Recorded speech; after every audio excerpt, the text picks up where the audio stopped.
Assalamualaikum warahmatullahi wabarakatuh. Berjumpa lagi dengan pembelajaran IPA kelas 8. Pada pertemuan kali ini, saya akan menyampaikan materi tentang gerak pada tumbuhan. Materi ini dapat anak-anak lihat pada buku paket halaman 52 hingga 54. Gerak pada tumbuhan. Menurut kalian, apakah tumbuhan juga bergerak? Bagaimana gerakan pada tumbuhan tersebut? Bagian apa saja dari tumbuhan yang dapat bergerak? Pernahkah kalian menyentuh daun putri malu? Apa yang terjadi jika daunnya kita sentuh? Gerak pada tumbuhan. Gerak pada tumbuhan dapat kita bedakan menjadi 1. Gerak endonom, 2. Gerak higroskopis, 3. Gerak esionom. Gerak endonom.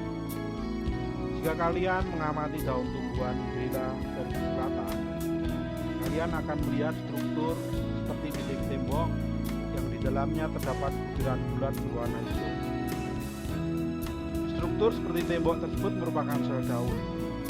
Di dalam sel daun terdapat cairan yang disebut sitoplasma. Dalam sitoplasma terdapat butiran bulat berwarna hijau yang disebut kloroplas. Jika kalian mengamati kloroplas tersebut secara cermat, kalian akan melihat kloroplas tersebut bergerak berkeliling di dalam sel yang disebut siklosis. Pergerakan tersebut sebenarnya akibat dari pergerakan atau aliran sitoplasma dalam sel. Gerak ini terjadi secara spontan dan berasal dari dalam sel tumbuhan tersebut. Gerak yang terjadi akibat rangsangan yang berasal dari dalam sel atau tubuh tumbuhan tersebut dinamakan gerak. Gerak higroskopis. Bagaimana buah polong-polongan dapat membuka? Ketika buah polong-polongan sudah tua, terjadi perubahan kadar air di dalam sel secara tidak merata. Akibatnya terjadi pengerutan bagian buah yang tidak merata. Pengerutan ini membuat buah polong menjadi terbuka.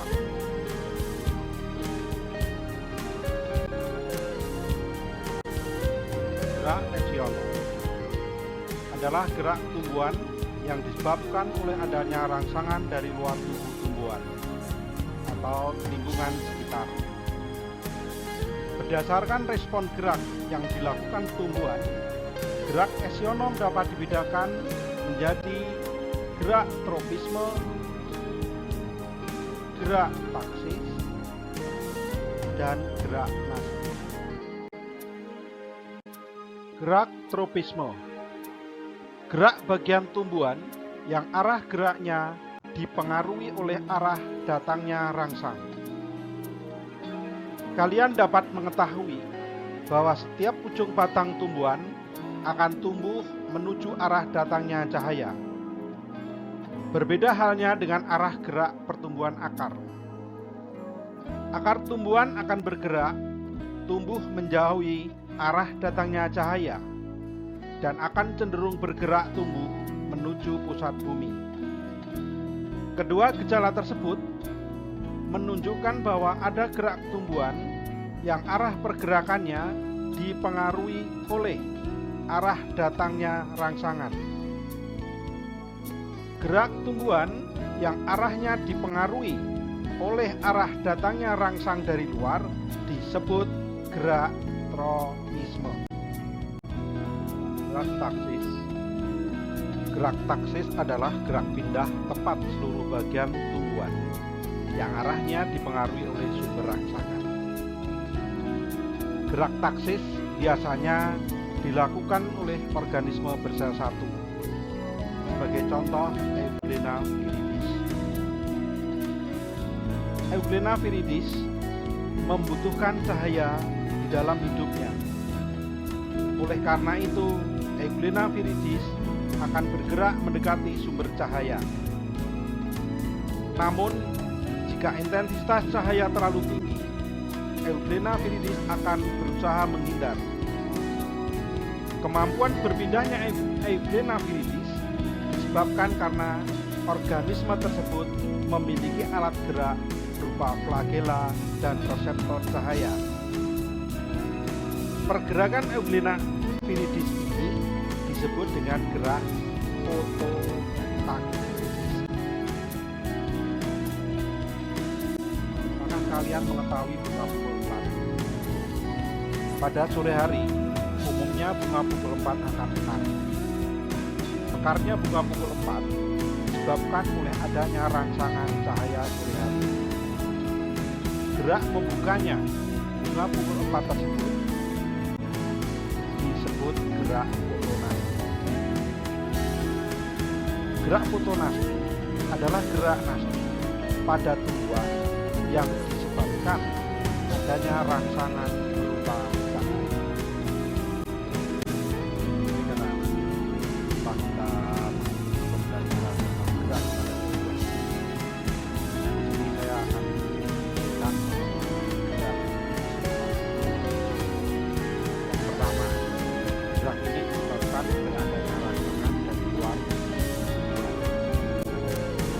Yang kedua, cara mengidentifikasi gerak dapat dilihat dari jenis bangsa.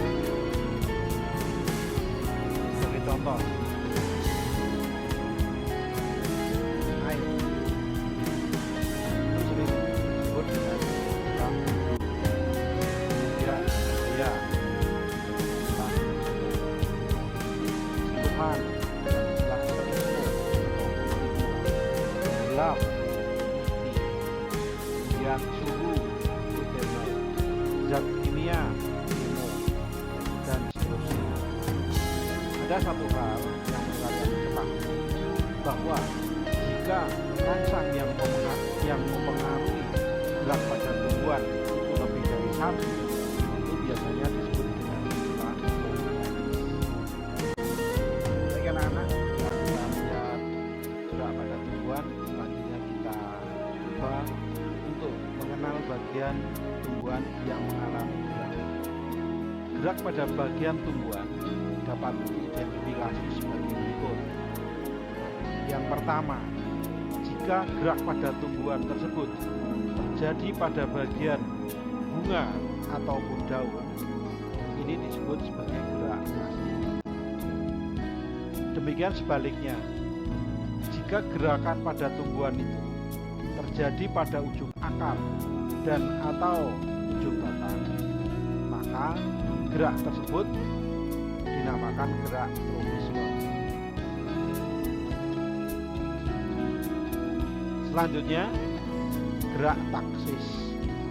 Gerak taksis berbeda dengan gerak nasti maupun gerak trofisme, di mana perbedaannya adalah kalau gerak taksis itu terjadi perpindahan tempat.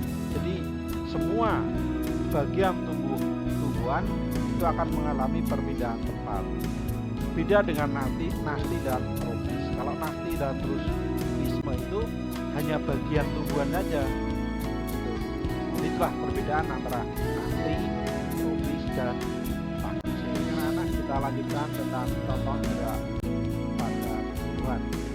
Yang pertama, mekarnya bunga pukul 4 sore. Bunga mekar kita identifikasi sebagai nasti. 4 sore kita identifikasi sebagai cahaya atau foto. Sehingga kita menjumpai dua kata kunci, yaitu nasti dan foto. Berdasarkan sumber rangsangannya, itu adalah cahaya, dan gerakan yang terjadi pada bunga namanya nasti.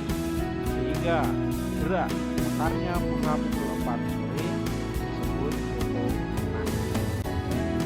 Baik, kita lanjutkan contoh yang kedua. Gerak ujung batang bercahaya. Pada awal slide saya menayangkan yaitu pertumbuhan pada perkembangan.